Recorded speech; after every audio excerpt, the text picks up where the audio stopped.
بسم الله الرحمن الرحيم. ألهاكم التكاثر حتى زرتم المقابر كلا سوف تعلمون ثم كلا سوف تعلمون كلا لو تعلمون علم اليقين لترون الجحيم ثم لترونها عين اليقين ثم لتسألن يومئذ عن النعيم. السلام عليكم ورحمة الله وبركاته. الحمد لله رب العالمين، والصلاة والسلام على سيد المرسلين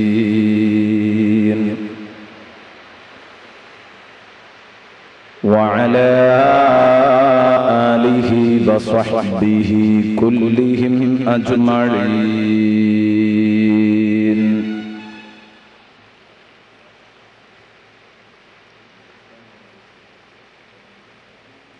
الصلاة والسلام عليك يا رسول الله،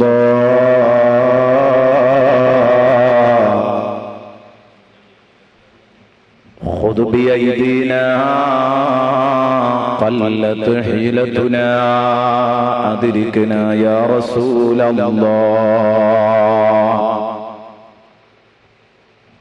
خذ بأيدينا قلت حيلتنا أدركنا يا حبيب الله.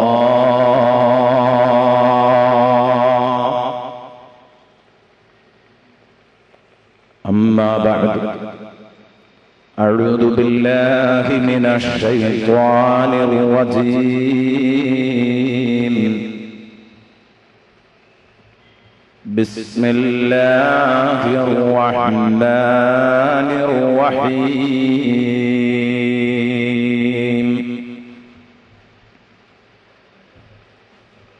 ألهاكم التكاثر حتى زرتم المقابر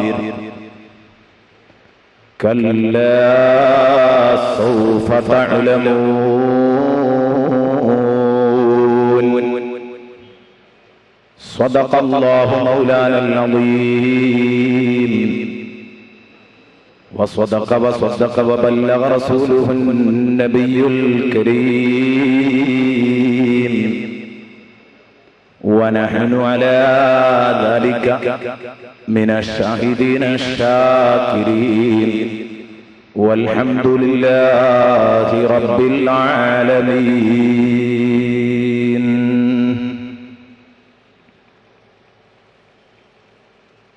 القبر أول منزل من منازل الآخرة، فإن نجا منه فما بعده أيسر منه، وإن لم ينج منه فما بعده أشد منه.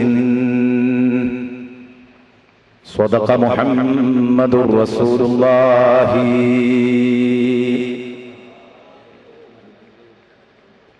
ومن هو الآية الكبرى لمعتبري، ومن هو النعمة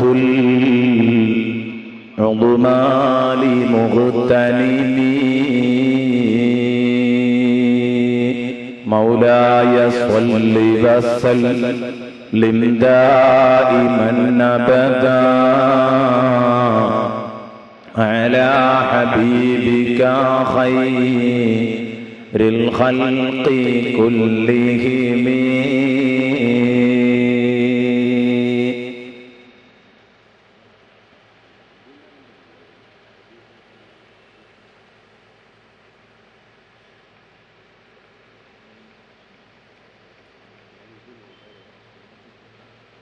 ആദരണീയരായ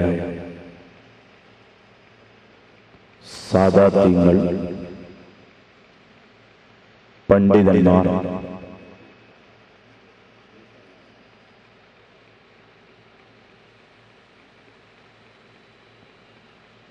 നേതാക്കന്മാർ,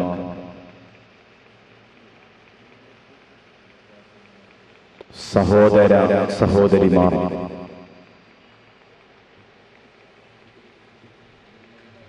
നമ്മുടെ ഈ പഞ്ചദിന പ്രഭാഷണത്തിന്റെ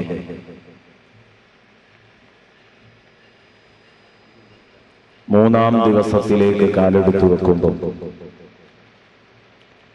ഇന്നിവിടെ ചർച്ച ചെയ്യുന്നത് അതിഗൗരവമേറിയ ഒരു വിഷയം,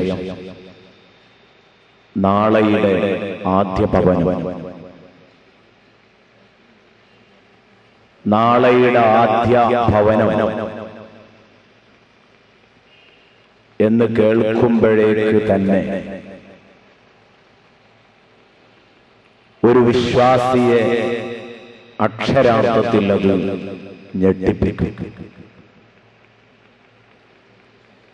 പ്രഥമ വീട്ടിലെ സുഖദുഃഖങ്ങൾക്കനുസരിച്ചാണ് പരലോകത്ത് തുടർന്നു വരാനുള്ള വീട്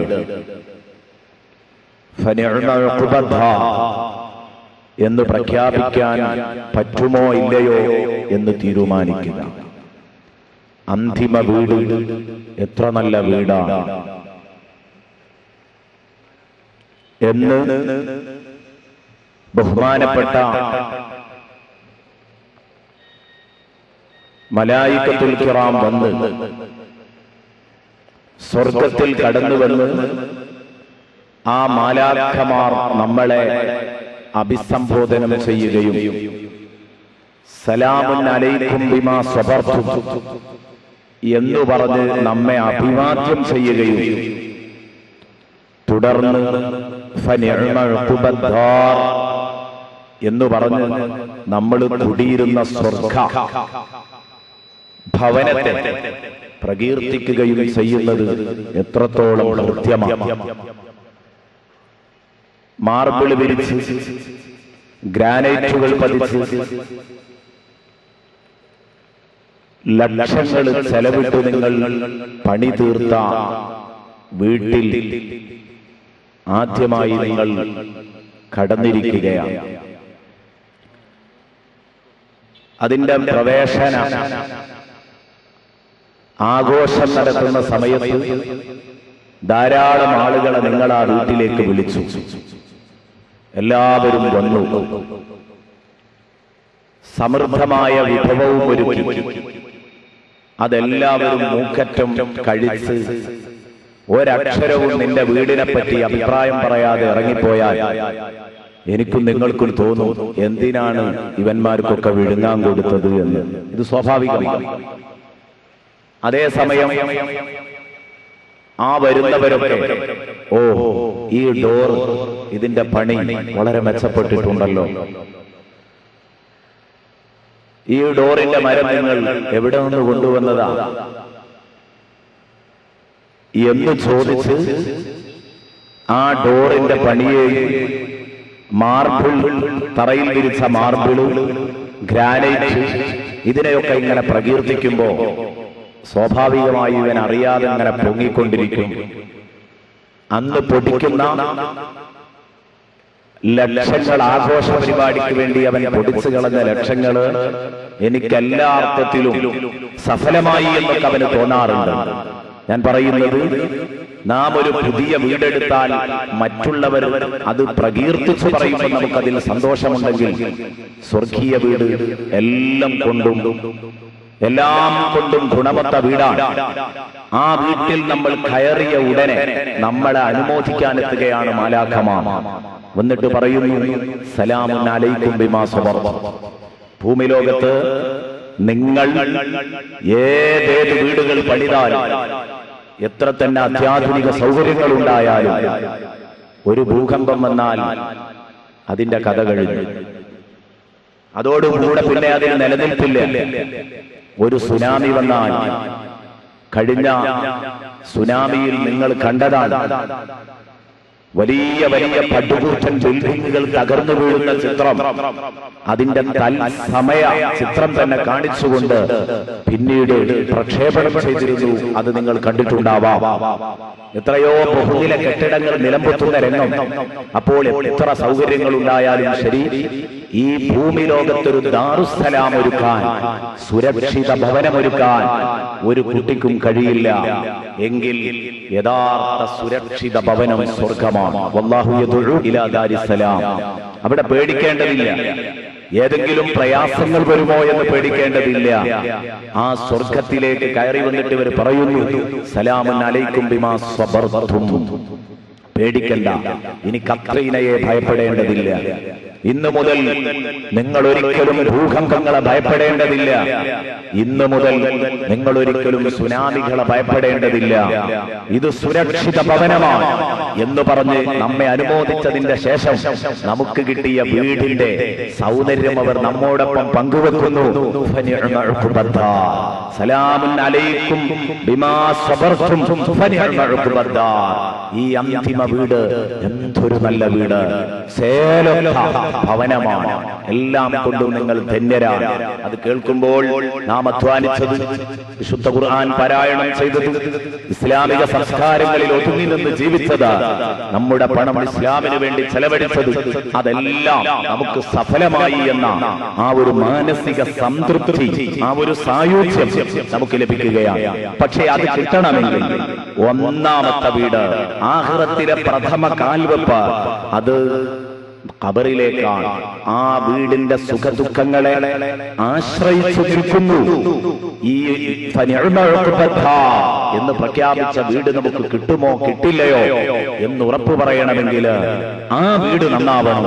അതുകൊണ്ട് ഇന്ന് ചർച്ച ചെയ്യുന്നത് ഖബർ എന്ന ആ ഭയാനകതയെ കുറിച്ചാണ്. ഖബർ കേൾക്കുമ്പോഴേക്ക് പേടിയാണ്. നമ്മളൊക്കെ നമ്മുടെ ഉപ്പയെ കൊണ്ടുപോയി ഖബറിൽ വെച്ചിട്ടുണ്ട്. ഹബീബായ മുഹമ്മദുർ റസൂലുള്ളാഹി സ്വല്ലല്ലാഹു അലൈഹി വസല്ലമ തങ്ങൾ പറഞ്ഞു, ഒരു ദിവസം ഒരു ശബ്ദം കേട്ടപ്പോ ഒരു സ്ഥലത്ത് സഹാബത്തിന്റെ കൂടെ ഒരുമിച്ച് നിൽക്കുമ്പോ നബി സല്ലല്ലാഹു അലൈഹി വസല്ലം പെട്ടെന്ന് അങ്ങോട്ട് ഞെട്ടി. നബി തങ്ങൾ ചോദിച്ചു, ഒരു ഘോരമായ ശബ്ദം, ഇവിടെ എവിടെയെങ്കിലും ഒരു മഖ്ബറയുണ്ടോ, ശ്മശാനമുണ്ടോ? ഉണ്ട്. ആ ശ്മശാനത്തിൽ മറവ് ചെയ്യപ്പെട്ട് കിടക്കുന്നത് മോശമായ രൂപത്തിൽ ജീവിതം നയിച്ചവരായിരുന്നോ? സഹാബത്ത് പറഞ്ഞു, നബിയെ, തീർച്ചയായും മോശമായ രൂപത്തിൽ ജീവിതം നയിച്ച ഒരു വിഭാഗമാണ് ഇവിടെ കിടക്കുന്നത്. ജാഹിലിയ സംസ്കാരങ്ങൾ നെഞ്ചിലേറ്റിയിരുന്ന വിഭാഗം.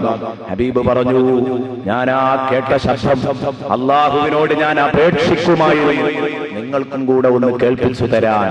പക്ഷേ അങ്ങനെ നിങ്ങൾ കേട്ടുകഴിഞ്ഞാൽ നിങ്ങളെ ഉറ്റവരെയും ഉടയവരെയും പിന്നെ നിങ്ങൾ ഖബറിൽ കൊണ്ടുപോയി വെക്കില്ല എന്നെനിക്ക് തോന്നിപ്പോവുകയാണ്. അതുകൊണ്ട് നിങ്ങൾക്ക് തൽക്കാലം കേൾപ്പിക്കാൻ ഉദ്ദേശിക്കുന്നില്ല. സംഗതി ഗൗരവമുള്ള ശബ്ദമാണ്, ഖബർ ശിക്ഷ ഭയാനകമാണ് എന്ന് മുഹമ്മദ് റസൂലുള്ളാഹി സ്വല്ലല്ലാഹു അലൈഹി വസല്ലമ തങ്ങൾ പഠിപ്പിച്ചെങ്കിൽ അതാ ആ ഭവനത്തെ കുറിച്ചാണ് നമ്മൾ ചർച്ച ചെയ്യുന്നത്. സൂറത്തുൽ തകാസുറിൽ അല്ലാഹു പറഞ്ഞു, അൽഹാകുമുത് തകാസുർ. ഭൗതിക ബന്ധങ്ങളുടെ ആ പൊരുപ്പമാണ് നിങ്ങളെ യഥാർത്ഥ ചിന്തയിൽ നിന്നും ലക്ഷ്യത്തിൽ നിന്നും തിരിച്ചു കളഞ്ഞത്, നിങ്ങളെ അശ്രദ്ധരാക്കിയത്. ഹത്താ സുർതുമുൽ മഖാബിർ. ഈ ഭൗതികതയുടെ അതിപ്രസരം ഏതുവരെ പോകും? നിങ്ങൾ മരിച്ചു പിരിയുന്നതുവരെ ഉണ്ടാവും. ഹത്താ സുർതുമുൽ മഖാബിർ കല്ലാ സൗഫ തഅലമൂൻ. വേണ്ട വേണ്ട, സൗഫ തഅലമൂൻ. ഇതൊക്കെ നിങ്ങൾക്ക് അപകടമാണ്. പറഞ്ഞിട്ടും തിരുത്താതെ ഭൗതിക അതിപ്രസരത്തിന്റെ പിന്നാലെ തന്നെ പോകണ്ട. സൗഫ തഅലമൂൻ. ശേഷം നിങ്ങൾ ചില യാഥാർത്ഥ്യങ്ങൾ അറിയാൻ പോകുന്നുണ്ട്. സുമ്മ കല്ലാ സൗഫ തഅലമൂൻ. അത് കഴിഞ്ഞാൽ ചില പൊള്ളുന്ന യാഥാർത്ഥ്യങ്ങൾ നിങ്ങൾ അറിയാൻ പോകുന്നുണ്ട്. ആദ്യം പറഞ്ഞത് ഖബർ ശിക്ഷയെ കുറിച്ചാണ്, രണ്ടാമത് പറയുന്നത് നരക ശിക്ഷയെ കുറിച്ചാണ്. ആ നരക ശിക്ഷയെ കുറിച്ച് പരാമർശിച്ച വചനങ്ങൾ ഇൻഷാ അല്ലാഹ് നമുക്ക് നാളെ ചർച്ച ചെയ്യാം. ഇന്ന് ചർച്ച ചെയ്യുന്നത് കല്ലാ സൗഫ തഅലമൂൻ. വേണ്ട, കുറച്ച് കഴിഞ്ഞാൽ നിങ്ങൾ ചില യാഥാർത്ഥ്യങ്ങൾ അറിയാൻ പോകുന്നുണ്ട്. കാരണം ഇവിടെ ആൾഫലം വെച്ച്, ഇവിടെ സാമ്പത്തിക ബലം വെച്ച് നെയ്യ് മറ്റുള്ളവരെ അടിച്ചൊതുക്കിയിട്ടുണ്ടെങ്കിൽ, നിന്നെ ഉപദേശിക്കുന്നവരെ നീ കൊഞ്ഞനം കുത്തിയിട്ടുണ്ടെങ്കിൽ, ഇസ്ലാമിന്റെ നിയമവിലക്കുകളെ നീ കാറ്റിൽ പറത്തിയിട്ടുണ്ടെങ്കിൽ, അല്ലാഹു പറയുന്നു വമാ യുഗ്നി അൻഹു മാലുഹു ഇദാ തറദ്ദാ വമാ യുഗ്നി അൻഹു മാലുഹു, അവനൊരിക്കലും ഉപകരിക്കില്ല, അവനെ തൊട്ട് പ്രതിരോധം സൃഷ്ടിക്കാൻ കഴിയില്ല. മാലുഹു, അവന്റെ ഭൗതിക സാഹചര്യങ്ങൾക്ക്, അവന്റെ ഭൗതിക സാഹചര്യങ്ങൾക്ക് അവന് പ്രതിരോധം സൃഷ്ടിക്കാൻ കഴിയില്ല അല്ലാഹുവിന്റെ ശിക്ഷയെ തൊട്ട്. ഇദാ തറദ്ദാ, അവൻ കുഴിയിൽ വീണു കഴിഞ്ഞാൽ, ഇദാ തറദ്ദാ, അവൻ കുഴിയിൽ വീണു കഴിഞ്ഞാൽ എന്ന് പറഞ്ഞാൽ ഖബറിലെത്തിക്കഴിഞ്ഞാൽ എന്നാണ് അതിന്റെ അർത്ഥം. ബഹുമാനപ്പെട്ട ഇമാം അബൂ സഈദ് റഹ്മത്തുള്ളാഹി അലൈഹി, ബഹുമാനപ്പെട്ട ഇമാം നസഫി റഹ്മത്തുള്ളാഹി അലൈഹി അവരൊക്കെ വിശദീകരിച്ചു ഇദാ തറദ്ദാ, കുഴിയിൽ വീണാൽ എന്ന് പറഞ്ഞതിന്റെ ഉദ്ദേശം ഐ സഖത ഫിൽ ഖബർ, ഖബറിൽ വീണു കഴിഞ്ഞാൽ പിന്നെ അവന് അവന്റെ ഭൗതിക സാഹചര്യങ്ങളൊന്നും ഉപകരിക്കില്ല. ദുനിയാവിൽ വെച്ച് ആഖിറത്തിലേക്ക് വേണ്ടി വല്ലതും ഒരുക്കിയിട്ടുണ്ടോ അത് മാത്രമേ അവനെ തുണക്കാനുണ്ടാവൂ. പരലോകത്തേക്ക് വേണ്ടി സൽക്കർമ്മങ്ങൾ ഒരുക്കിയിട്ടുണ്ടെങ്കിൽ, ഇഖ്ലാസ് കൊണ്ട് തിളക്കമുള്ള സൽക്കർമ്മങ്ങൾ ഒരുക്കിയിട്ടുണ്ടെങ്കിൽ അതുമാത്രം അവനെ തുണക്കാനെത്തും. അല്ലാത്തതൊക്കെ അവന് അപകടമാണ്. ബഹുമാനപ്പെട്ട ഉസ്മാൻ ഇബ്നു അഫ്ഫാൻ റളിയല്ലാഹു അൻഹു നരകം പറഞ്ഞാൽ കരയാറില്ല, സ്വർഗം പറഞ്ഞാൽ കരയാറില്ല. അതൊന്നും കേട്ടാൽ കരയാത്ത ഉസ്മാൻ ഇബ്നു അഫ്ഫാൻ റളിയല്ലാഹു അൻഹു ഖബറിന്റെ ചാരത്ത് ചെന്ന് നിൽക്കുമ്പോഴേക്ക് കരയുമായിരുന്നു. ഹദീസിൽ നമുക്ക് വ്യക്തമായി കാണാം, ഇമാം തുർമുദി റിപ്പോർട്ട് ചെയ്ത ഹദീസിൽ കാന ഉസ്മാൻ ഇദാ വഖഫ അലാ ഖബറിൻ, ഒരു ഖബറിന്റെ ചാരത്ത് ചെന്ന് ഉസ്മാൻ റളിയല്ലാഹു അൻഹു നിന്നാൽ ബകാ ഹത്താ യബുല്ല ലിഹിയതഹു, തന്റെ താടി രോമങ്ങളെ നനക്കുന്ന രൂപത്തിൽ, താടി രോമങ്ങൾ മുഴുവനും കണ്ണീരിൽ കുതിരുന്ന രൂപത്തിൽ ബഹുമാനപ്പെട്ട ഉസ്മാൻ ഇബ്നു അഫ്ഫാൻ റളിയല്ലാഹു അൻഹു കരയുമായിരുന്നു. അപ്പോഴാണ് ഉസ്മാൻ റളിയല്ലാഹു അൻഹുവിനോട് ഇവർ പറഞ്ഞത് തുദ്കറുൽ ജന്ന വന്നാർ, നിങ്ങളോട് പലപ്പോഴും സ്വർഗത്തെ കുറിച്ച് പറയാറുണ്ടല്ലോ, നരകത്തെ കുറിച്ച് പറയാറുണ്ടല്ലോ. സ്വർഗത്തെ കുറിച്ച് പറയുമ്പോൾ ആ സ്വർഗം എനിക്ക് കിട്ടൂലേ എന്ന ഭയം കൊണ്ട് നിങ്ങൾ കരയണം. മാത്രമല്ല സന്തോഷം കൊണ്ട് മനുഷ്യൻ കരയും. സ്വർഗം കേൾക്കുമ്പം സന്തോഷം കൊണ്ട് കരയുക, നരകം കേൾക്കുമ്പം ദുഃഖം കൊണ്ട് കരയുക. എന്തുകൊണ്ട്? സ്വർഗ നരക പരാമർശങ്ങൾക്കൊന്നും ഫലാ തബ്കി, നിങ്ങൾ കരയുന്നില്ല. വതബ്കി മിൻ ഹാദാ, ഈ ഖബർ കാണുമ്പോഴേക്ക് നിങ്ങൾ കരയുകയും ചെയ്യുന്നു.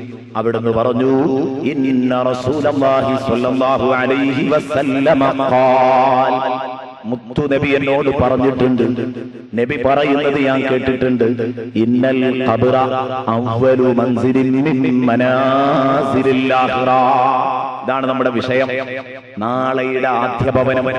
നബി തങ്ങൾ പറഞ്ഞിട്ടുണ്ട് ഇന്നൽ ഖബ്റ അവ്വലു മൻസിലിൻ മിൻ മനാസിലിൽ ആഖിറ, തീർച്ചയായിട്ടും ഖബർ പരലോകത്തെ ഒന്നാമത്തെ പ്രഥമ വീടാണ് എന്ന് മുഹമ്മദ് റസൂലുള്ളാഹി പറഞ്ഞിട്ട് എന്നോട് പറഞ്ഞു. ആ ഖബറിൽ അവൻ സലാമത്തായോ, അവിടെ അവന് രക്ഷയാണോ എന്നാ ഫമാ ബഅദഹു ഐസറു മിൻ, ഫമാ ബഅദഹു ഐസറു മിൻ, അതിന്റെ ശേഷമുള്ള കടമ്പകളൊക്കെ അവന് വളരെ വളരെ സിമ്പിളാണ്. ഫമാ ബഅദഹു ഐസറു മിൻ വഇല്ലം യൻസു മിൻഹു, ആ ഖബറിൽ നിന്നവൻ രക്ഷപ്പെട്ടില്ലേ ഫമാ ബഅദഹു അശദ്ദു മിൻ, എന്നാൽ പിന്നെ അതിന്റെ ശേഷമുള്ളതെല്ലാം അവന് അതിഗൗരവമാണ്, കടുപ്പമുള്ളതാണ്, സഹിക്കാൻ കഴിയാത്ത മേഖലകളാണ് എന്ന് റസൂലുള്ളാഹി സ്വല്ലല്ലാഹു അലൈഹി വസല്ലമ തങ്ങൾ എന്നോട് പറഞ്ഞിട്ടുണ്ട്. അത് കേട്ടതുകൊണ്ട് ഞാൻ ഖബർ കാണുമ്പോഴേക്ക് ചിന്തിക്കുന്നു, പടച്ചവനെ, എന്റെ പരലോക ജീവിതത്തിന്റെ വിജയ പരാജയങ്ങൾ കണക്കാക്കുന്ന അവസാനത്തെ സ്ഥലമാണല്ലോ എന്ന് പറഞ്ഞാൽ, നമ്മൾ സാധാരണ നമ്മുടെ വിജയ പരാജയങ്ങൾ കണക്കാക്കുന്ന അവസാനത്തെ വാക്ക് എന്ന് പറയുന്നത് പോലെ വിജയ പരാജയങ്ങൾ കണക്കാക്കുന്ന അവസാനത്തെ വീടാണ് യഥാർത്ഥത്തില് ഖബർ. അവിടെ നിന്ന് പ്രഥമ വീട്ടിൽ നിന്ന് ആ കാര്യം തീരുമാനിച്ചു കഴിയും. പിന്നീട് അങ്ങോട്ട് ഞാൻ ചിന്തിക്കേണ്ടതില്ല. ഖബറിൽ രക്ഷപ്പെട്ടോ എങ്കിൽ എനിക്ക് രക്ഷപ്പെടാം, ഖബറിൽ ഞാൻ വലഞ്ഞോ എങ്കിൽ ഞാൻ വലഞ്ഞു പോകും, യാതൊരു സംശയവുമില്ല. അതുകൊണ്ട് ഖബർ കാണുമ്പോൾ എന്റെ പേടി, പടച്ചവനെ, ഈ ഖബറിൽ ഞാൻ സലാമത്താകുമോ ഇല്ലയോ എന്നതാണ്. ഇൻഷാ അല്ലാഹ് ഈ ഖബറുമായി ബന്ധപ്പെട്ട് ചില പൊള്ളുന്ന സംഗതികൾ പറയാനുണ്ട്. അത് പറയുന്നതോടൊപ്പം തന്നെ ഇൻഷാ അല്ലാഹ് ഖബറിന്റെ ഭയാനകത കുറെ പറഞ്ഞതുകൊണ്ടായില്ല. ആ ഖബറിൽ നിന്ന് രക്ഷപ്പെടണമെങ്കിൽ തഖ്വയുണ്ടെങ്കിൽ മാത്രമേ നിങ്ങൾക്ക് രക്ഷപ്പെടാൻ കഴിയൂ എന്ന് പറഞ്ഞെങ്കിൽ എങ്ങനെ നമ്മൾ ജീവിക്കണമെന്നതിന് മഹാന്മാര് വരഞ്ഞു കാണിച്ച ഏതാനും ഉദാഹരണങ്ങളും ഇൻഷാ അല്ലാഹ് ഇന്നത്തെ പ്രഭാഷണത്തിൽ കടന്നു വരും. അപ്പൊ ഖബർ എന്ന് പറയുന്നത് അതൊരു ഭയാനകമായ ലോകം തന്നെയാണ്. നോക്ക് നിങ്ങൾ, ഖബറിൽ നമ്മെ കൊണ്ടുപോയി വെച്ച് മൂടുകല്ല് വെച്ച മണ്ണ് നിരത്തി ആളുകൾ മണ്ണ് മൂടി ആളുകൾ ഇങ്ങ് പോരുന്നതോടുകൂടെ ആ മയ്യത്ത് തന്നെ ഖബറടക്കി പോകുന്ന കൂട്ടുകാരുടെ ചെരുപ്പിന്റെ ശബ്ദങ്ങൾ ഇങ്ങനെ കേട്ടുകൊണ്ടിരിക്കും. ചെരുപ്പ് കാലിലടിക്കുന്ന ടിക് ടിക് ടിക് എന്ന ശബ്ദം,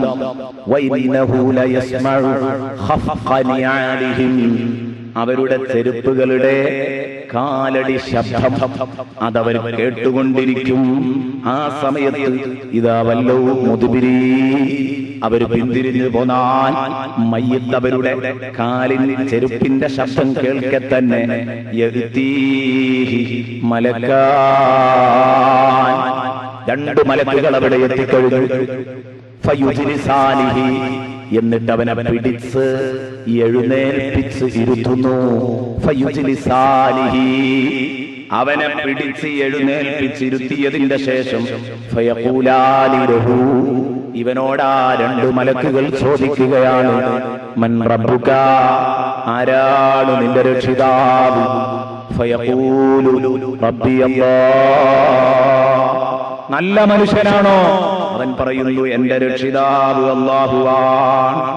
വീണ്ടും അവർ ചോദിക്കുന്നു, വമാ ദീനുക, നിന്റെ മതമേതാണ്? ഫയഖൂലു ദീനിയൽ ഇസ്ലാം, എന്റെ മതം പരിശുദ്ധ ഇസ്ലാമാണ്. അതും കഴിഞ്ഞതിന്റെ ശേഷം കണ്ടാ കുറെ ചോദ്യങ്ങൾ തുടർന്നു വരും. നമ്മൾ കേട്ടതാ, നിന്റെ ദീനേത്, നിന്റെ റബ്ബേത്, നിന്റെ ഇമാമേത്, ഇങ്ങനെ തുടങ്ങിയിട്ട് നീ ആസ്പദമാക്കി ജീവിച്ചിരുന്ന പ്രമാണമേതാണ്? ഇതാണ് ഇമാമ കൊണ്ട് ഉദ്ദേശിക്കുന്നത്. അപ്പൊ ഖുർആനാണ് എന്റെ ഇമാമെന്ന് പറഞ്ഞു, ഖുർആനാണ് എന്റെ പ്രമാണമെന്ന് പറഞ്ഞു, മുഅ്മിനീങ്ങളാണ് എന്റെ ഇഖ്വാനുകൾ എന്ന് പറഞ്ഞു, എല്ലാറ്റിനും മറുപടി പറയുന്നു. അതാ ഉടനെ തന്നെ ഒരു മനുഷ്യന്റെ രൂപം അവിടെ കാണിക്കുന്നു. സുന്ദരനായ ഒരു മനുഷ്യന്റെ രൂപം അവിടെ കാണിച്ചിട്ട് ചോദിക്കുന്നു, മാ ഹാദർ റജുൽ, ഇമ്മനുഷ്യനാരാ? ഈ മനുഷ്യന്റെ അവസ്ഥ എന്താ? ഇമ്മനുഷ്യനെ കുറിച്ച് നിങ്ങൾക്ക് വല്ലതും അറിയോ? അല്ലദീ ബുഇസ ഫീകും, നിങ്ങളിലേക്ക് നിയോഗിക്കപ്പെട്ട ആളായിരുന്നു ഇത്. ഈ ആളെ അറിയോ? എന്നാ ഇത് പുനരുത്ഥാനത്തിന്റെ ശേഷമല്ല, ഖബറടക്കിയതിന്റെ ശേഷം തന്നെ റൗളയിൽ കിടക്കുന്ന മുത്തുനബിയുടെ രൂപം അല്ലാഹു ഖബറിൽ കാണിച്ചിട്ട് ചോദിക്കുമെന്ന് ഹബീബ് മുഹമ്മദ് റസൂലുള്ളാഹി, അല്ലാഹുവിന്റെ ഹബീബ. നോക്ക് നിങ്ങൾ, മദീനത്ത് കിടക്കുന്ന ഹബീബിന്റെ രൂപം കാണിക്കുന്ന, എന്നിട്ട് ചോദിക്കുന്ന, ആരാണ് ഇയാളെ? നീ അറിയോ? ഇയാളെ പറ്റി നീ പറഞ്ഞിരുന്നത് എന്താണ്? അവിടെ ഇവൻ പറയുന്നു, ഹുവ റസൂലുള്ളാഹി, അതെന്റെ മുത്തുനബിയാണ്, അല്ലാഹു ഞങ്ങളെ നന്നാക്കാൻ വേണ്ടി നിയോഗിച്ച മഹാനാണ്, ഹുവ റസൂലുള്ളാഹി. ഇങ്ങനെ പറയണമെങ്കിൽ ഇവിടുന്ന് ഈ ചോദ്യത്തിന് ഉത്തരം പഠിച്ചു പോയത് കൊണ്ട് ഇതിന് ആൻസർ പറയാൻ കഴിയൂല. അല്ലാഹുവിന്റെ തൗഫീഖുള്ളവർക്ക് മാത്രമേ പറയാൻ കഴിയൂ, അല്ലാത്തവർക്ക് പറയാൻ കഴിയില്ല. ഉടനെ തന്നെ ചോദിക്കുന്നു, നിനക്കെന്തറിയാം? ചോദിക്കുന്നു, നിനക്ക് എന്തറിയാം? എന്താണ് നീ ചെയ്തു വെച്ചിട്ടുള്ളത്? എന്തെങ്കിലും നിന്റെ കയ്യിലുണ്ടോ? ഉടനെ അവൻ പറയുന്നു, ഖറഅതു കിതാബല്ലാഹ്. നിനക്ക് മുഹമ്മദുർ റസൂലുള്ളാഹി സ്വല്ലല്ലാഹു അലൈഹി വസല്ലം തങ്ങളെ കുറിച്ച് പറയുമ്പോൾ എവിടെന്നാണ് ഈ നബി തങ്ങളെ കുറിച്ച് നിനക്കറിഞ്ഞത്? എങ്ങനെയാണ് നീ മനസ്സിലാക്കിയത്? ഇവൻ പറയുന്നു, ഞാൻ അല്ലാഹുവിന്റെ ഗ്രന്ഥം വായിച്ചിട്ടുണ്ട്, കിതാബുള്ള ഞാൻ പാരായണം ചെയ്തിട്ടുണ്ട്. ഖറഅതു കിതാബല്ലാഹ് വആമൻതു ബിഹി വസദ്ദഖ്തു. ഞാനത് വിശ്വസിച്ചിട്ടുണ്ട്, ഞാൻ അതിൽ പറഞ്ഞ കാര്യങ്ങളൊക്കെ വാസ്തവമാക്കിയവനാണ്. ഉടനെ തന്നെ അതാ മുകൾ ഭാഗത്ത് നിന്ന്, ഇത് ഖബറിൽ നിന്നായി ചോദ്യം, ആകാശ ലോകത്ത് നിന്ന് ഫയുനാദി മുനാദിൻ ഫിസ്സമാ, ആകാശ ലോകത്ത് നിന്ന് ഒരാള് അനൗൺസ് ചെയ്യുന്നു, വിളിച്ചു പറയുന്നു, ഖദ് സദഖ അബ്ദി, എന്റെ അടിമ സത്യം പറഞ്ഞിരിക്കുന്നു. കണ്ടോ, മുകൾ ഭാഗത്ത് നിന്ന് വരുന്ന പ്രഖ്യാപനം നോക്കൂ, അൻ സദഖ അബ്ദി, എന്റെ അടിമ സത്യം പറഞ്ഞിരിക്കുന്നു. ചോദിച്ചതിന് വളരെ കറക്റ്റായ ആൻസർ പറഞ്ഞിരിക്കുന്നു. അതുകൊണ്ട് ഫഅഫ്രിശൂഹു മിനൽ ജന്ന, സ്വർഗ്ഗത്തിൽ നിന്ന് നിങ്ങളൊരു വിരിപ്പവന് വിരിച്ചു കൊടുക്കണം. ഖബറിലേക്ക് തന്നെ സ്വർഗീയ അനുഭൂതികൾ നൽകിക്കൊണ്ടിരിക്കൂ. ഫഅഫ്രിശൂഹു മിനൽ ജന്ന വഫ്തഹൂ ലഹു ബാബൻ ഇലൽ ജന്ന. ഈ ഖബറിൽ കിടക്കുമ്പോൾ തന്നെ അവൻ ഒരുക്കി വെച്ച സ്വർഗീയ വീട്, ആ വീട്ടിലേക്ക് ഒരു ഡോർ അങ്ങ് തുറന്നു വിടണം. വഫ്തഹൂ ലഹു ബാബൻ ഇലൽ ജന്ന. എന്തിനാ? സ്വർഗീയ വിശേഷങ്ങൾ അവൻ കണ്ടുകൊണ്ടിരിക്കട്ടെ. ഖബറിൽ ഒരു നിലക്കും അദാബില്ലാതെ സന്തോഷത്തോടെ റാഹത്തോടെ അവൻ ജീവിക്കട്ടെ. എനിക്ക് പുനരുത്ഥാന ശേഷം കിട്ടാനുള്ള വീടാണത്. കണ്ട് മോഹിച്ചവൻ കിടക്കട്ടെ. വഫ്തഹൂ ലഹു ബാബൻ ഇലൽ ജന്ന വൽബിസൂഹു മിനൽ ജന്ന, സ്വർഗ്ഗത്തിലെ ഉടയാടകൾ ധരിപ്പിച്ചു കൊടുക്കൂ. ഇത് പറയുമ്പോഴേക്ക് മിൻ റൗഹിഹാ വത്വീബിഹാ, അതാ വരുന്നു സ്വർഗത്തിന്റെ സുഗന്ധം, പരിമളം, സ്വർഗത്തിന്റെ പരിമളം അവന് ലഭിച്ചുകൊണ്ടിരിക്കുന്നു. അപ്പോഴേക്ക് അവൻ കിടക്കുന്ന ഖബറിലേക്ക് എന്തൊന്നില്ലാത്ത ഒരു സുഗന്ധം, സ്വർഗീയ പരിമളം അവന് ലഭിച്ചുകൊണ്ടിരിക്കുന്നു. അതേസമയം നന്ദി കെട്ട മനുഷ്യനാണെങ്കിൽ വൈന്നൽ കാഫിറ, നന്ദി കെട്ട മനുഷ്യനാണെങ്കിൽ അവന് വരാനുള്ളത്, അവിശ്വാസിയാണെങ്കിൽ വിശ്വസിച്ചിട്ട് തന്നെ അല്ലാഹു പറഞ്ഞത് കേൾക്കാതെ നടന്ന നന്ദി കെട്ട മനുഷ്യനാണെങ്കിൽ അവൻ പറയുന്നത് ലാദിരീ, എനിക്കറിയില്ല, കഷ്ടം, എനിക്കറിയില്ല. എന്ത് ചോദിച്ചാലും ഈ ഒരൊറ്റ ആൻസർ മാത്രമാണ് അവന് പറയാനുള്ളത്. എങ്കിൽ എന്റെ പ്രിയപ്പെട്ട സഹോദരാ, നിങ്ങളിവിടെ മനസ്സിലാക്കണം, ഈ ഒരു ഘട്ടത്തെ അഭിമുഖീകരിക്കാൻ എനിക്കും നിങ്ങൾക്കുമുണ്ടല്ലോ. അവിടെ സന്തോഷത്തോടെ ഇതിനെ അഭിമുഖീകരിക്കാൻ എനിക്കും നിങ്ങൾക്കും കഴിയോ ഇല്ലയോ ചിന്തിക്കണം. ഉടനെ തന്നെ ആകാശലോകത്ത് നിന്ന് വിളിച്ചു പറയുന്നു, അവൻ നരകത്തിൽ നിന്നൊരു വിരിപ്പ, നരകത്തിലേക്കൊരു കവാടം നിങ്ങൾ തുറന്നിട്.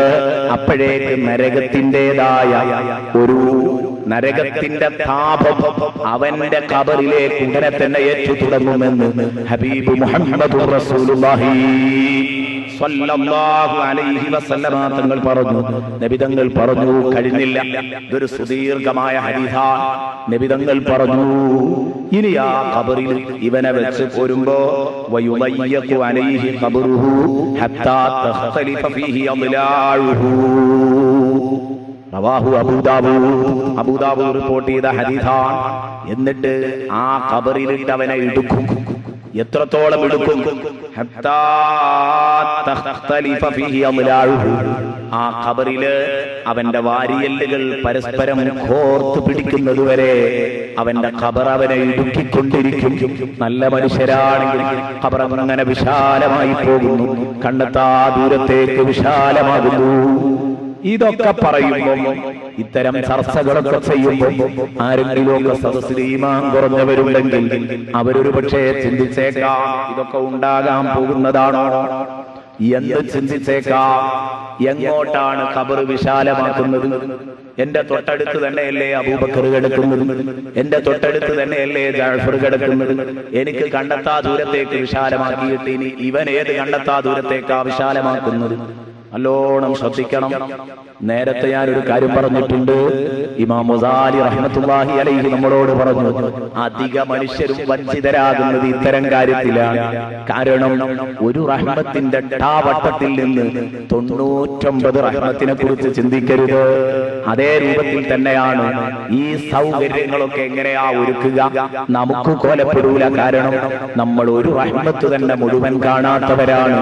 അതുകൊണ്ട് ഇത്തരം ആവശ്യമില്ലാത്ത ചിന്തകൾ മനസ്സിൽ കയറ്റി നമ്മൾ വെറുതെ നമ്മുടെ വിലപ്പെട്ട സമയം കളയാൻ പാടില്ല.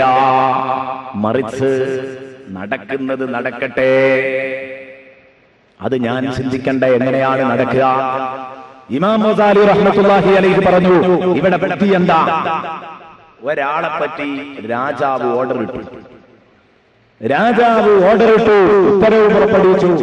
നാളെ അയാളുടെ മൂക്ക് ചെത്തുമെന്ന് പറഞ്ഞു, അല്ലെങ്കിൽ ജയിലിലടച്ചിട്ട് ശക്തമായ ശിക്ഷ നൽകുമെന്ന് പറഞ്ഞു. ജയിൽ പുള്ളിയായ ഇയാൾ ഇങ്ങനെ ചിന്തിക്കുക, ഏത് ശിക്ഷയാ നൽകുക? എന്റെ മൂക്ക് ചെത്തുകയാണെങ്കിൽ എങ്ങനെയാ ചെത്തിക്കളയുക? മൂക്ക് മുഴുവൻ ചെത്തുമോ, സമ്പൂർണമായി ചെത്തുമോ, അതോ പകുതിയെ എടുക്കൂ? ഏത് കത്തി കൊണ്ടാ ചെത്തുക? ഏത് സമയത്താ വരിക? ഇങ്ങനെയൊക്കെ ചിന്തിച്ചിരിക്കുന്നതിനേക്കാൾ നല്ലത് അത് പറഞ്ഞവൻ തീരുമാനിക്കും എങ്ങനെ ചെത്തണം, ഏത് കത്തിയെടുക്കണം എന്നതൊക്കെ. നീ ചെയ്യേണ്ടത് എന്താ?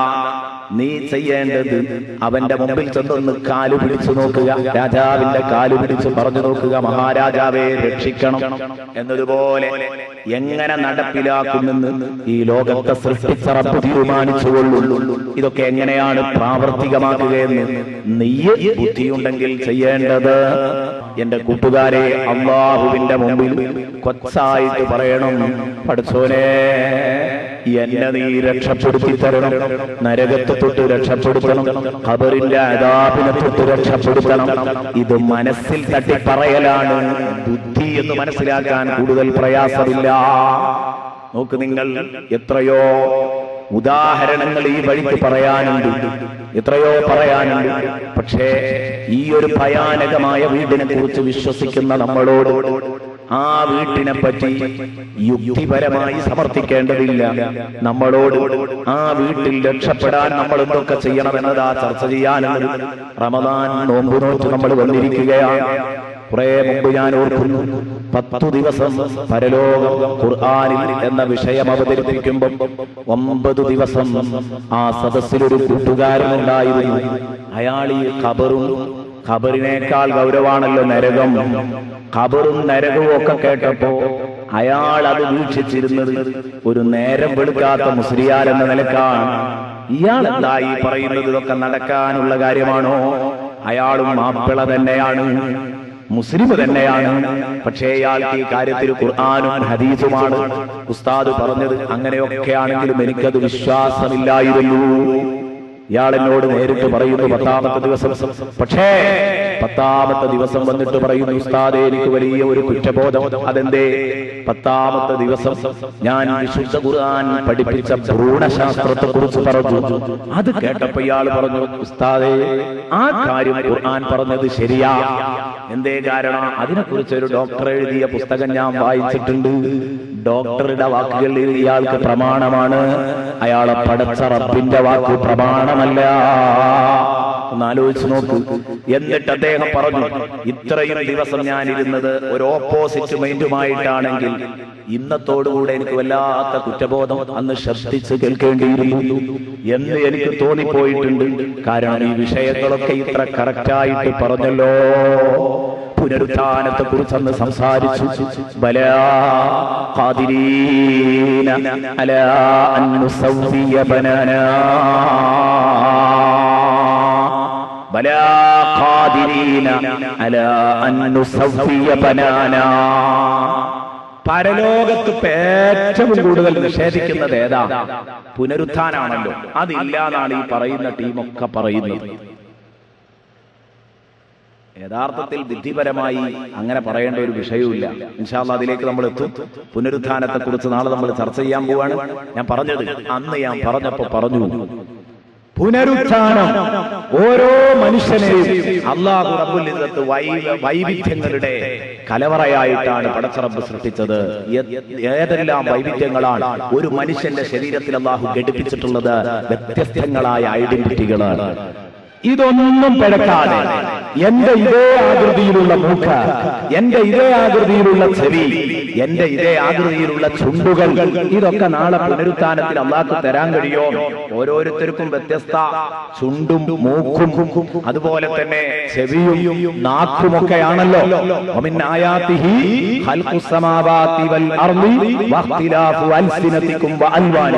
വിശുദ്ധ ഖുർആൻ പറഞ്ഞതാണ്. അപ്പൊ ഇതൊക്കെ ഈ വൈവിധ്യങ്ങളൊക്കെ സങ്കീർണമായ വൈവിധ്യങ്ങളാണ്. പിഴക്കാതെ നാളെ റബ്ബിന് എഴുന്നേൽപ്പിക്കാൻ കഴിയോ? ഓരോ നാട്ടുകാരെയും കണ്ടാൽ അവരെ മുഖത്തേക്ക് അങ്ങ് നോക്കിയാൽ പറയാൻ പറ്റും. ഉദാഹരണത്തിന് ഈ സദസ്സിൽ ഗൾഫുകാരുണ്ടാകും, ധാരാളം ഉണ്ടാകും.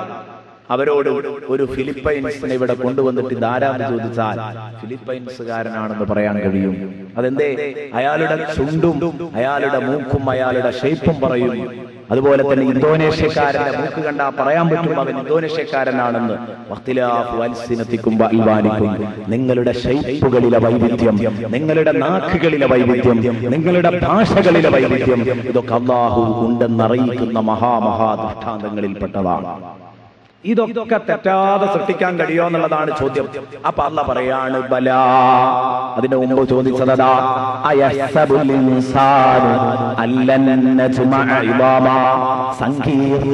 സങ്കീർണമായ വൈവിധ്യങ്ങൾ കുടിയിരിക്കുന്ന അവയവങ്ങൾ രണ്ടാമത് അതെല്ലാം തേജുമാഞ്ഞു പോയതിന്റെ ശേഷം, ദ്രവിച്ചു പോയതിന്റെ ശേഷം ആ അസ്ഥികൂടങ്ങളെ രണ്ടാമത് ഞാൻ ഒരുമിച്ച് കൂട്ടുകയില്ലെന്ന് മനുഷ്യൻ ധരിച്ചോ? ബലാ, അതേ കൂട്ടുമക്കളെ, ഖാദിരീന, നമുക്ക് കഴിവുണ്ട്. അലാ അൻ നുസവ്വിയ ബനാനാ, അവന്റെ വിരൽ തലപ്പുകളെ അടക്കം നേരെയാക്കിയെടുക്കാൻ എനിക്ക് കഴിവുണ്ട്. അവന്റെ വിരൽ തലപ്പുകളെ വരെ നേരെയാക്കിയെടുക്കാൻ കഴിവുള്ളവരാണ് നമ്മള്. എന്തേ അള്ളാഹു അങ്ങനെ സംസാരിച്ചത്? മൂക്കിൽ വൈവിധ്യമുണ്ട്, നാക്കിൽ വൈവിധ്യമുണ്ട്, ചുണ്ടിൽ വൈവിധ്യമുണ്ട്. പക്ഷെ അതിലേറെ വൈവിധ്യം കുടിയിരിക്കുന്നത് ഓരോ മനുഷ്യന്റെയും വിരലറ്റത്തിലാണ്. അതുകൊണ്ടാണ് നമ്മൾ തമ്പിങ് എടുക്കുന്നത്. എന്തേ വിരലടയാളം വെക്കാൻ കാരണം, വിരലൊപ്പ് വെക്കാൻ കാരണം, ഒരു മനുഷ്യന്റെ വിരല് പോലെ ഈ പ്രപഞ്ചത്തിൽ മറ്റൊരു മനുഷ്യന്റെ വിരലില്ല. അത്രയും കറക്റ്റാണ്. മറ്റുള്ളതൊക്കെ കുറെ ഒരു സാമ്യതയെങ്കിലും ഉണ്ടാവും. ഇത് വളരെ സങ്കീർണമായ വൈവിധ്യമുള്ള സാധനമാണ്. എന്നാൽ ആ സാധനമടക്കം എങ്ങനെയായിരുന്നു ഭൂമിയിൽ ഉണ്ടായിരുന്നത്, ആ രൂപത്തിൽ നേരെയാക്കിയെടുക്കാൻ എനിക്ക് കഴിയുമെന്ന് പറഞ്ഞാൽ ബലാ ഖാദിരീന അലാ അൻ നുസവ്വിയ ബനാന എന്ന് പറഞ്ഞതിന്റെ അർത്ഥം എന്താണ്? ഞാൻ അന്ന് പറഞ്ഞു, ഇവിടെ നിന്നൊരു വിരലൊപ്പ് വെച്ചാൽ ആ വിരലൊപ്പ് നിങ്ങൾ കൊണ്ടുപോയിട്ടുണ്ടെങ്കിൽ നാളെ പുനരെഴുന്നേൽക്കുമ്പോൾ, സാങ്കല്പികമായിട്ട് പറയാണ്, പുനരെഴുന്നേൽക്കുമ്പോൾ അത് കയ്യിലുണ്ട്, വീണ്ടും ഒരു വിരലൊപ്പ് വെച്ചാൽ രണ്ടും സെയിം ആയിരിക്കും. ഇതാണ് ആ പറഞ്ഞതിന്റെ അർത്ഥം. ബലാ ഖാദിരീന അലാ അൻ നുസവ്വിയ ബനാനാ. സുബ്ഹാനല്ലാഹ്. വിരലറ്റത്തിന്റെ വൈവിധ്യം, ആ മഹാത്ഭുതം കണ്ടുപിടിക്കുന്നതിന്റെ നൂറ്റാണ്ടുകൾക്ക് മുമ്പാണ് ഹബീബ് മുഹമ്മദുർ റസൂലുള്ളാഹി ഇത് പറഞ്ഞത്.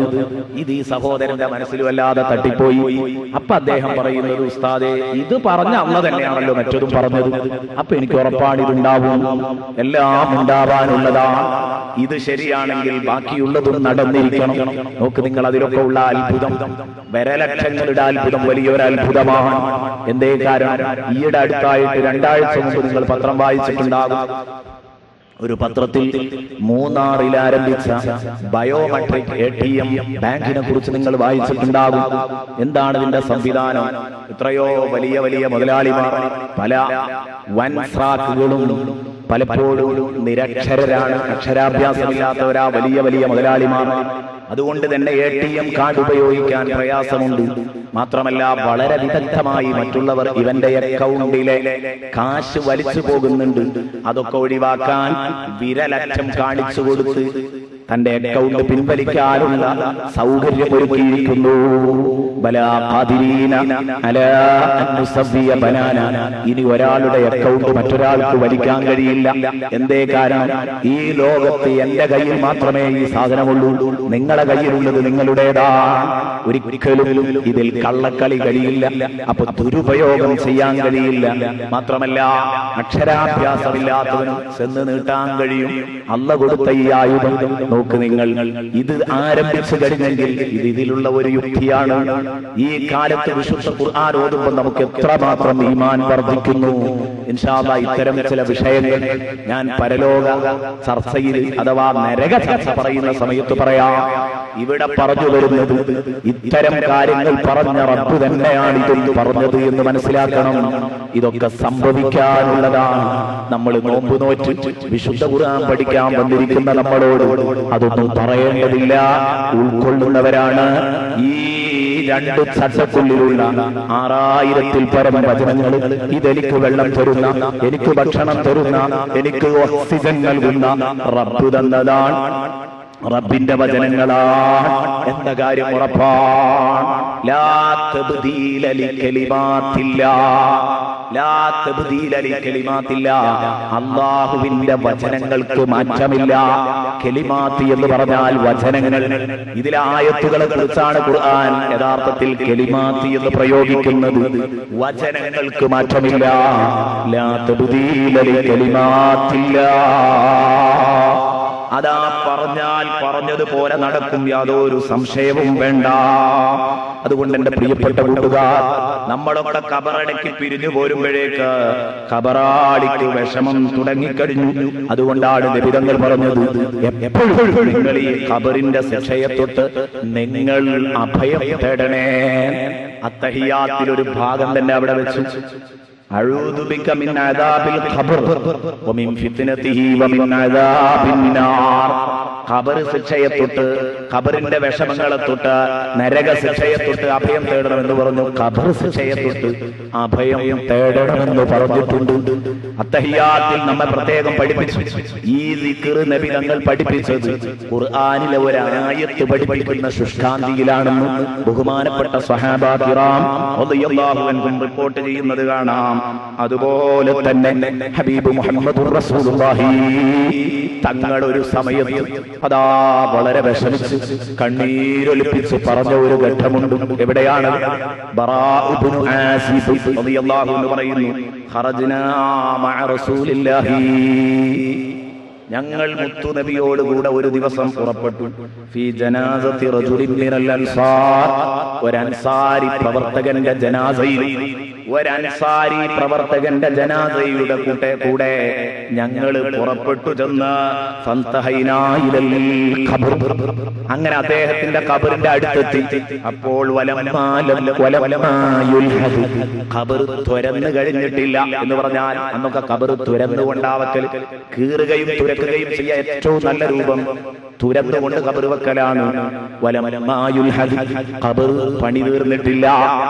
ആ ഖബർ പണി തീരാത്തത് കൊണ്ട് മണ്ണ് വെട്ടുന്ന, ഖബർ വെട്ടുന്ന ആളുടെ അടുത്ത് നബി തങ്ങൾ ഖബറിന്റെ വക്കത്ത് അവിടെ ഇരുന്നു. ഞങ്ങൾ മുത്തുനബിയുടെ ചാരത്തുമിരുന്നു. ഞങ്ങൾ നബി സല്ലല്ലാഹു അലൈഹി വസല്ലമ തങ്ങളുടെ ചുറ്റുമിരുന്നു. ആ ഇരിക്കുമ്പോൾ ഞങ്ങളുടെ കൂട്ടുകാരന്റെ ജനാസയുമായിട്ടാണല്ലോ ഇരിക്കുന്നത്. സന്തോഷമില്ലാതെ ദുഃഖമാണ്. അങ്ങനെ ദുഃഖം തളം കെട്ടി നിൽക്കുന്ന ഒരു അന്തരീക്ഷമാണ്. എല്ലാവരും മിണ്ടാതെ മൗനം ദീക്ഷിച്ചിരിക്കുകയാണ്. അനങ്ങുന്നില്ല. എന്തൊരച്ചടക്കം. ഞങ്ങളുടെ തലയിൽ പക്ഷികൾ വന്നിരിക്കുമോ എന്ന് തോന്നിപ്പോകും. പക്ഷികൾക്ക് പോലും ഞങ്ങളുടെ തലയിലിരിക്കാം എന്ന് പറഞ്ഞാൽ ഇളകാതെ ഇരിക്കുകയാണ്.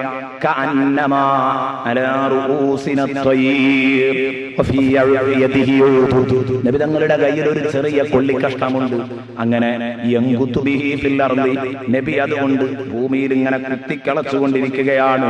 കുറെ നേരം എന്തോ ഗാഢമായ ചിന്തയിൽ ഈ ചെറിയ കൊള്ളിക്കഷ്ണം കൊണ്ട് ഇങ്ങനെ കിളച്ച് എന്തൊക്കെയോ ചിന്തിച്ച് മുത്തുനബിയുടെ കണ്ണീരുറ്റു വീഴുന്നു.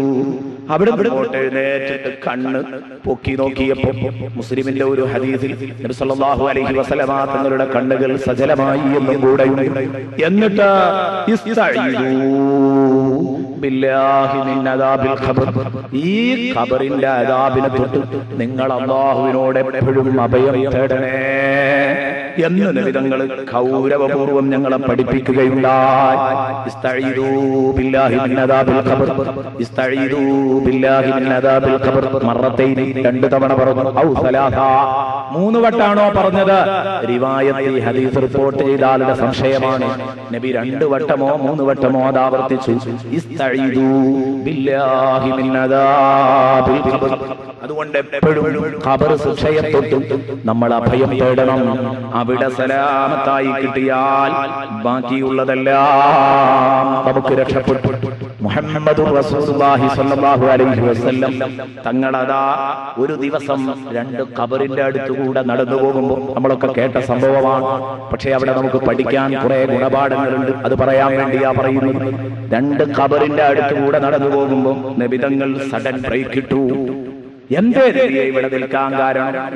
നബി തങ്ങൾ പറയുന്നു, ഇന്നഹുമാ ലയുഅദ്ദബാൻ, ഇവർ രണ്ടാളും വല്ലാതെ പീഡിപ്പിക്കപ്പെടുന്നുണ്ടല്ലോ ഖബറിനകത്ത്. ഈ 2 ഖബറാളികളും ശിക്ഷിക്കപ്പെടുന്നുണ്ട്. വമാ യുഅദ്ദബാനി ഫീ കബീർ, അവരുടെ വീക്ഷണത്തിൽ അത്ര വലിയ തെറ്റൊന്നുമല്ല അവർ ചെയ്തത്. അവരുടെ വീക്ഷണത്തിൽ വലിയ തെറ്റൊന്നുമല്ല അവർ ചെയ്തത്. അവർ നിസ്സാരമായി കണ്ടിരുന്ന കേസിലാണ് കേട്ടോ ഇവരെ ശിക്ഷിക്കുന്നത്. വമാ യുഅദ്ദബാനി ഫീ കബീർ. അമ്മാ അഹദുഹുമാ, ഒരാളെ പണി എന്തായിരുന്നു? റസൂലുള്ളാഹി വിശദീകരിക്കാൻ, ഫകാന ലാ യസ്തതിറു മിനൽ ബൗൽ, വേണ്ടത്ര മൂത്രം ശുദ്ധിയാക്കാത്ത ആളായിരുന്നു. മൂത്രം വേണ്ടത്ര ശുദ്ധിയാക്കാത്തയാളാണ്. മൂത്രിസാൽ വേണ്ടത്ര മൂത്രം ശുദ്ധിയാക്കണം. ഒന്ന് തൊണ്ടയനക്കി ആ മൂത്രം പതുക്കെ തടവി ആ മൂത്രം ഒഴിവാക്കാൻ, മൂത്രത്തിന്റെ ശേഷിക്കുന്ന മൂത്രകണികകൾ ഒഴിവാക്കാൻ ശ്രമിക്കണം.